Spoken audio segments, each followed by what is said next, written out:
Assalamualaikum warahmatullahi wabarakatuh. Hana adalah seorang janda berusia 40 tahun yang tinggal bersama anak sematawayangnya di Karawang, Jawa Barat. Setelah di-PHK secara sepihak dari pekerjaannya di koperasi, ia berjuang keras mencari nafkah, tapi selalu gagal mendapatkan pekerjaan baru. Sampai suatu hari, ia mendapat kabar tentang pabrik asing yang baru buka dekat rumahnya dan mencoba melamar. Tanpa diduga, ia langsung diterima oleh dua atasan, saudara kembar misterius yang berasal dari Tiongkok.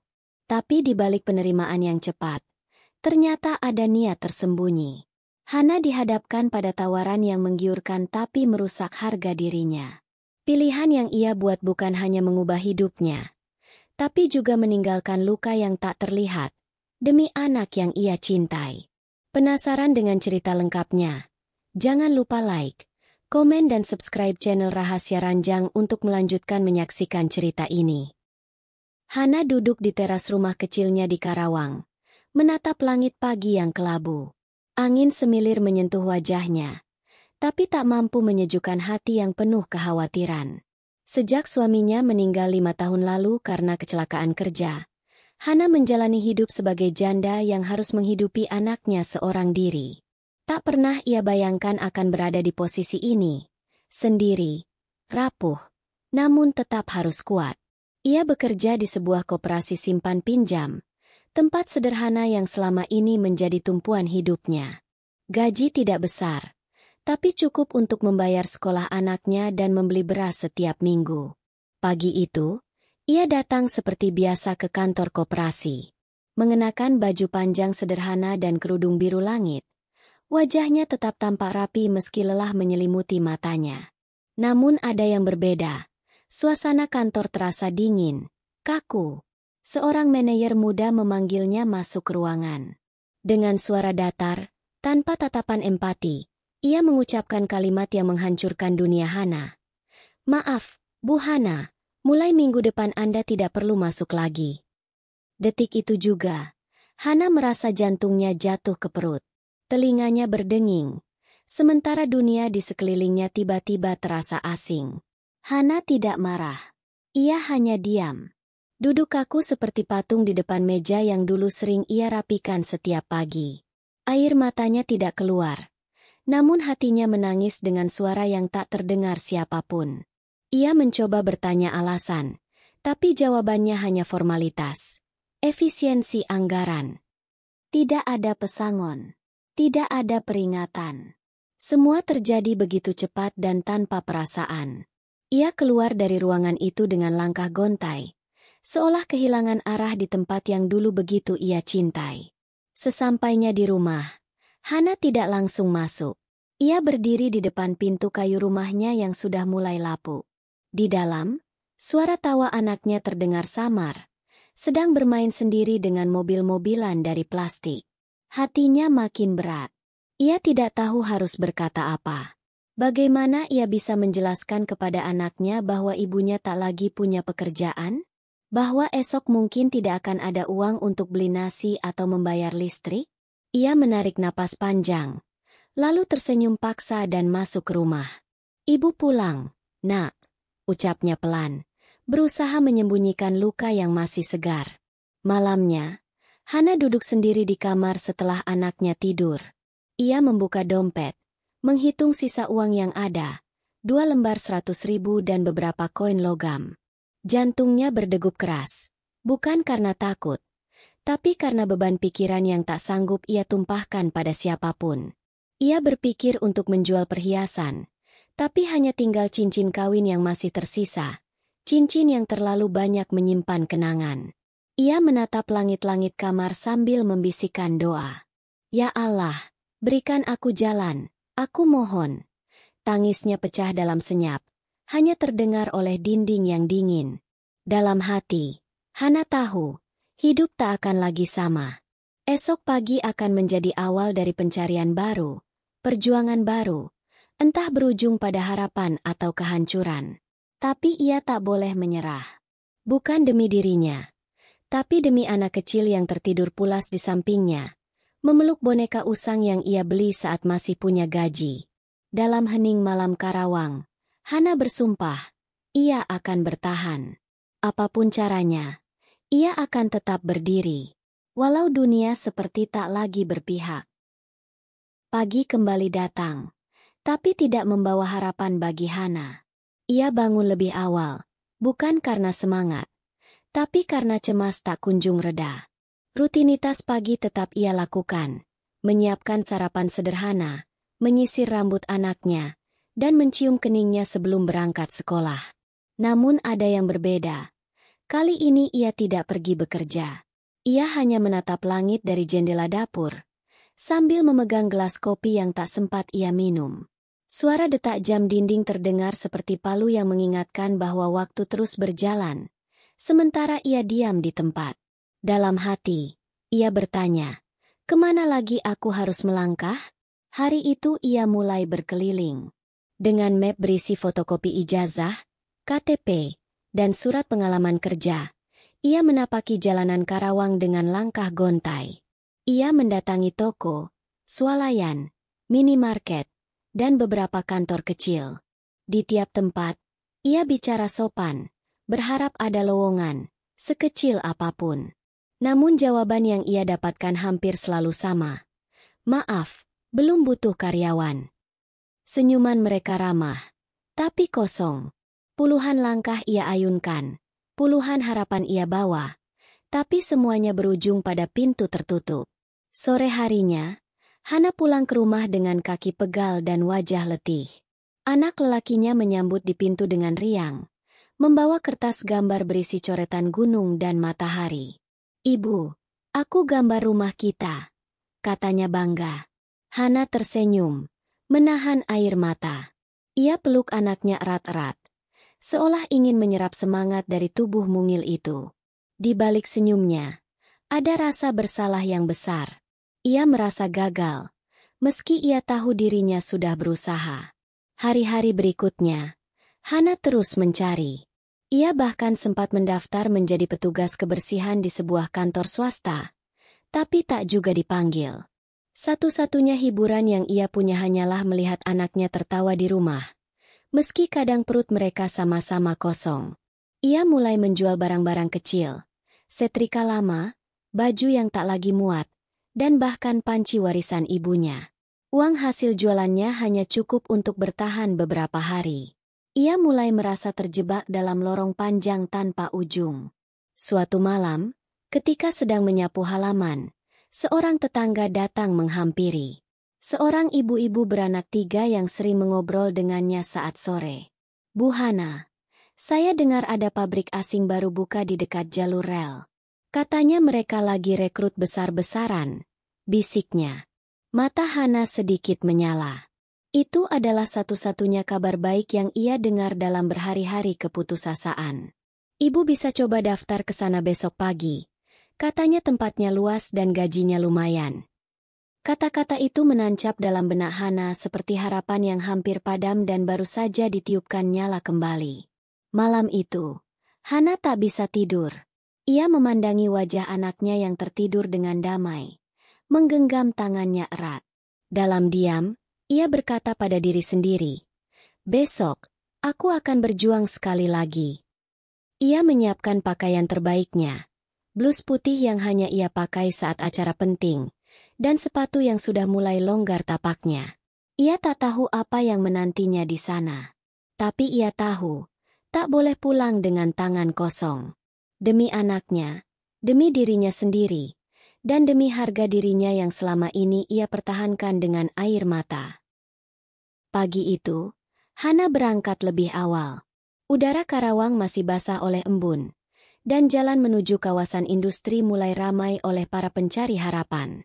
Ia berdiri di antara ratusan pelamar lain, semua mengenakan pakaian terbaik, membawa map, dan menatap ke depan dengan wajah penuh harap. Bangunan pabrik itu megah, jauh berbeda dari kantor koperasi tempat Hana dulu bekerja.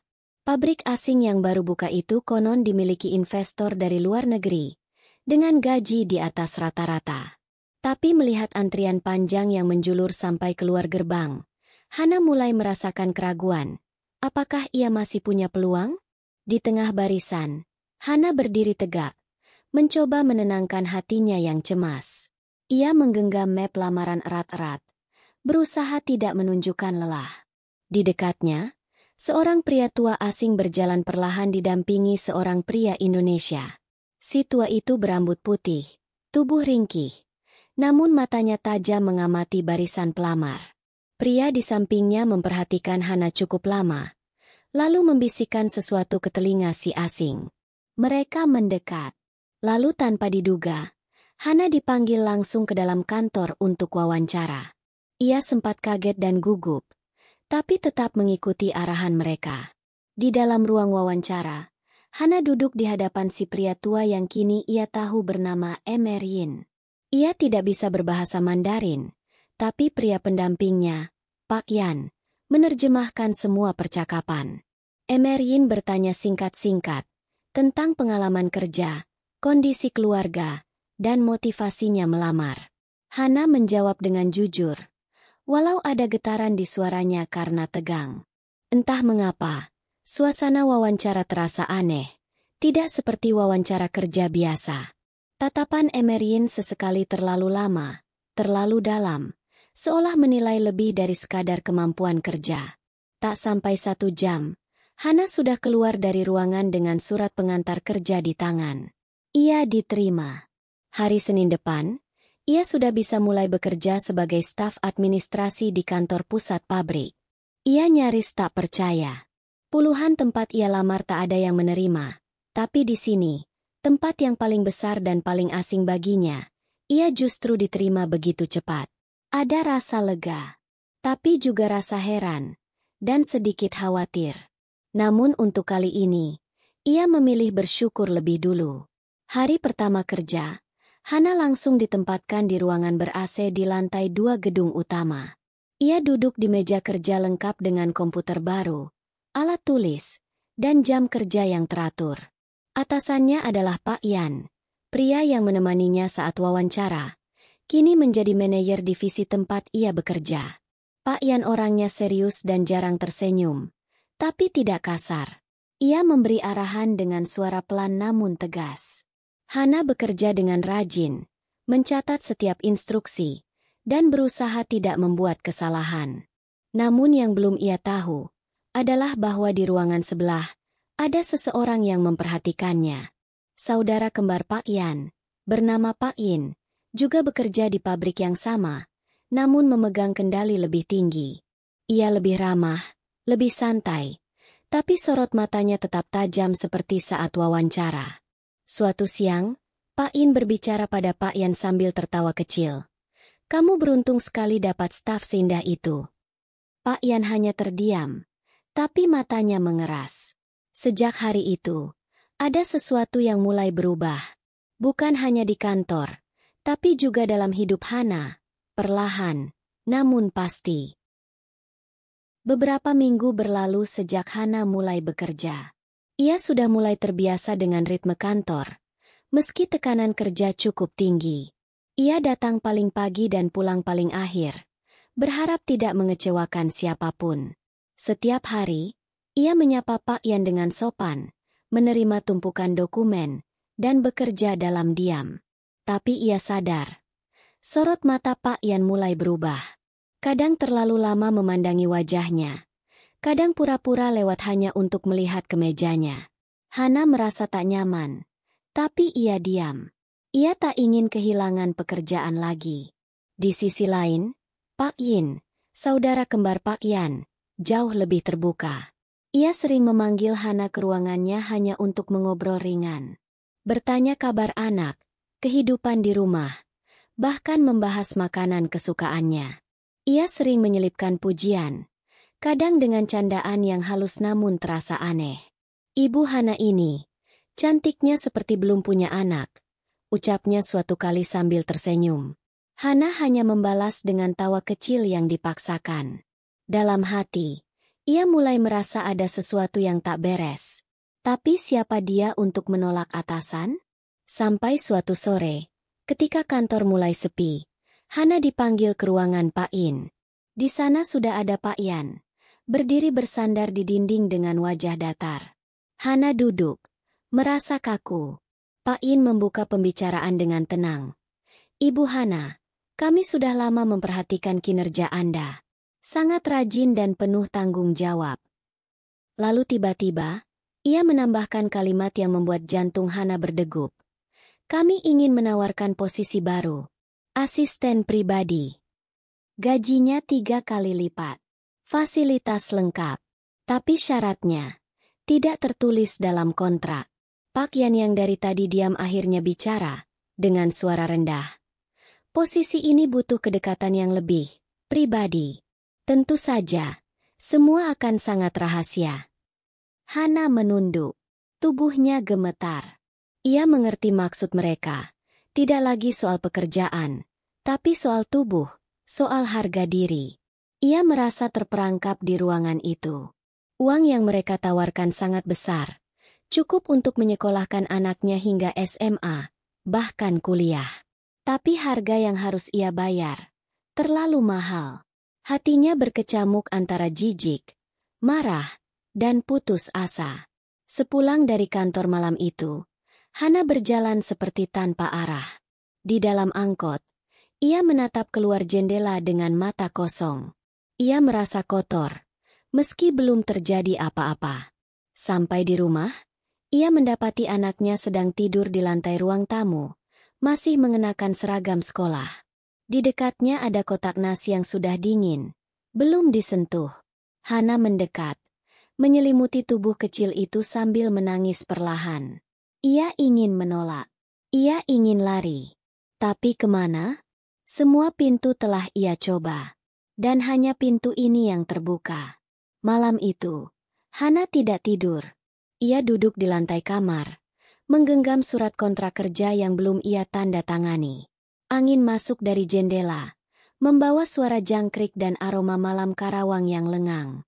Ia tahu, keputusannya besok akan mengubah segalanya. Jika ia menolak, ia mungkin akan kehilangan pekerjaan. Jika menerima, ia harus kehilangan sesuatu yang tak bisa dibeli dengan uang.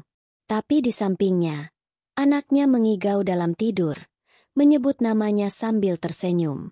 Dan itulah yang paling menyakitkan, karena mungkin demi senyuman itu, Hana akan rela mengorbankan dirinya sendiri. Hana datang ke kantor pagi itu dengan langkah yang berbeda. Tidak tergesa, tidak ringan, tapi pelan dan berat seperti membawa beban tak kasat mata. Wajahnya tetap sama, tenang, rapi, dan tertutup senyum tipis. Tapi hatinya penuh luka. Semalam, ia sudah membuat keputusan yang mungkin akan ia sesali seumur hidup. Ia kembali mengetuk pintu ruangan Pak In dan menyerahkan tanda tangan di atas surat pengangkatan sebagai asisten pribadi. "Saya terima," katanya dengan suara nyaris tak terdengar. Dan dengan itu, sesuatu dalam dirinya ikut mati. Hari-hari berikutnya, Hana tidak lagi bekerja di ruang biasa. Ia ditempatkan di lantai atas, di ruangan tertutup di samping kantor direktur. Di luar, semua tampak biasa. Tapi di dalam, semuanya berubah. Ia kini sering menemani Pak In dalam urusan rapat, makan siang, bahkan perjalanan dinas singkat keluar kota. Tapi yang terjadi di balik pintu-pintu ruangan tertutup, hanya mereka bertiga yang tahu. Hana, Pak In, dan kadang, Pak Yan. Ia tidak pernah bicara, tidak pernah menolak. Hanya diam, seperti tubuh yang kehilangan jiwanya, menunggu waktu berlalu. Setiap selesai menunaikan tugas, Hana selalu pulang dengan amplop berisi uang tunai. Jumlahnya tidak masuk akal, cukup untuk mengubah hidup siapapun. Ia mulai bisa menyekolahkan anaknya di tempat yang lebih baik. Tagihan-tagihan yang dulu menumpuk kini lunas satu persatu. Ia bahkan membeli sepeda baru untuk anaknya. Sesuatu yang sudah lama ia janjikan tapi tak pernah mampu penuhi. Anak itu tertawa, memeluknya erat, berterima kasih berkali-kali. Tapi Hana hanya tersenyum sambil menahan air mata. Karena di balik setiap senyuman anaknya, ada luka yang ia telan sendirian. Suatu malam, ketika anaknya tertidur di pangkuannya, Hana menatap langit-langit rumah yang baru ia ket dari hasil kerja barunya. Ia berpikir, Apakah ini harga dari menjadi ibu tunggal di negeri sendiri? Apakah pengorbanan sebesar ini memang harus ditanggung sendirian? Ia ingin berhenti, tapi sudah terlalu jauh. Ia ingin melawan, tapi kepada siapa? Dunia terlalu kejam untuk perempuan sepertinya. Tidak ada tempat mengadu. Tidak ada yang akan percaya. Ia hanya bisa menggenggam kepala anaknya dan berkata dalam hati, "Kamu harus jadi orang yang lebih kuat dari ibu, Nak." Beberapa bulan kemudian, Pak Yin memutuskan kembali ke negaranya. Pabrik mulai berubah struktur, dan posisi Hana pun dikembalikan ke bagian administrasi. Tidak ada yang tahu apa yang pernah terjadi. Tidak ada yang peduli. Hana kembali menjadi sosok biasa. Tapi hatinya tidak pernah bisa kembali seperti dulu. Ada bagian dari dirinya yang telah hilang. Tak bisa dibeli kembali dengan uang sebesar apapun. Ia menjalani hidup seperti orang yang utuh. Padahal dalamnya retak tak bersisa. Namun setiap pagi, ketika melihat anaknya berangkat sekolah dengan seragam bersih dan wajah cerah, Hana merasa sedikit kuat. Bukan karena semua sudah baik-baik saja, tapi karena ia tahu, pengorbanannya berarti. Ia telah memilih jalan yang paling gelap demi menerangi hidup anaknya. Dalam diam, ia belajar menerima. Bukan karena ia mengikhlaskan semua, tapi karena ia tahu, sebagai seorang ibu, terkadang pilihan paling menyakitkan adalah bentuk cinta yang paling murni.